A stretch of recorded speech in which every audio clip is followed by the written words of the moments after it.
Assalomu alaykum. Sizga 7 ta savol beraman. 7 ta savoldan hammasiga to'g'ri javob bersangiz, kitob yutib olishingiz mumkin. Savollar hammasi shu kitobga aloqador bo'ladi. Raskolnikov qotillikni qanday nazariya asosida oqlashga urinadi?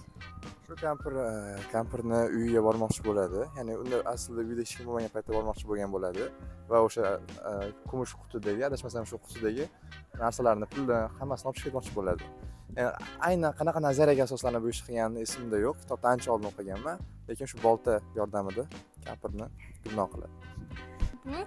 Jinoyat va jazo asarida Raskolnikov oddiy talaba bo'ladi, kontraktda o'qiydi, qolaversa juda kambag'al, puli yo'q va o'sha kampirni o'ldirganligini sababini o'zini bechoraligidan, puli yo'qligidan, xullas o'ldirishdan boshqa chorasi yo'q edi deb o'ylaydi. Shuni kampirni o'ldirishdan boshqa choram yo'q edi, agar shuni o'ldirmasam o'zim o'lib ketishim mumkin edi, ya'ni pulsiz qolib yoki oshqolib.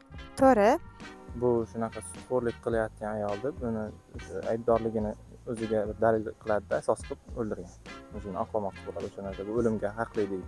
Ya'ni u sudxo'rlik qilgan-ku ayol, o'shani asos qilib oladi o'ziga. Qanday nazariya asosida qilishga urinadi? Nima majbur bo'lgani uchunmi? Yo'q. Alkimyogar Paulo Coelho asari o'qiganmisiz?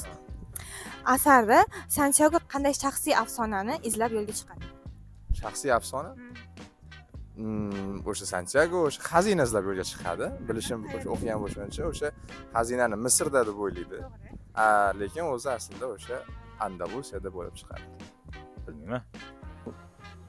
Menimcha shaxsiy afsona o'zini qandaydir kumerini qidirib o'lga chiqqan.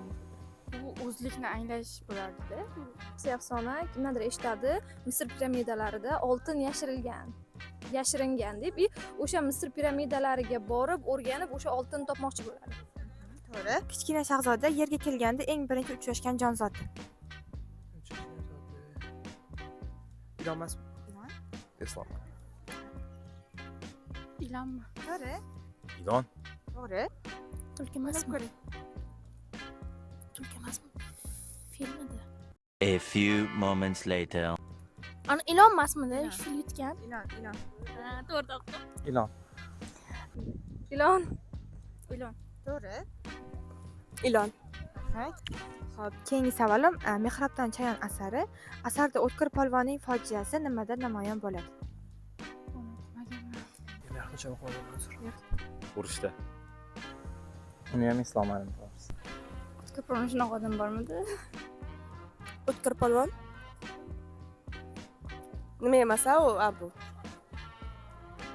To'rtta xotinli odam emas.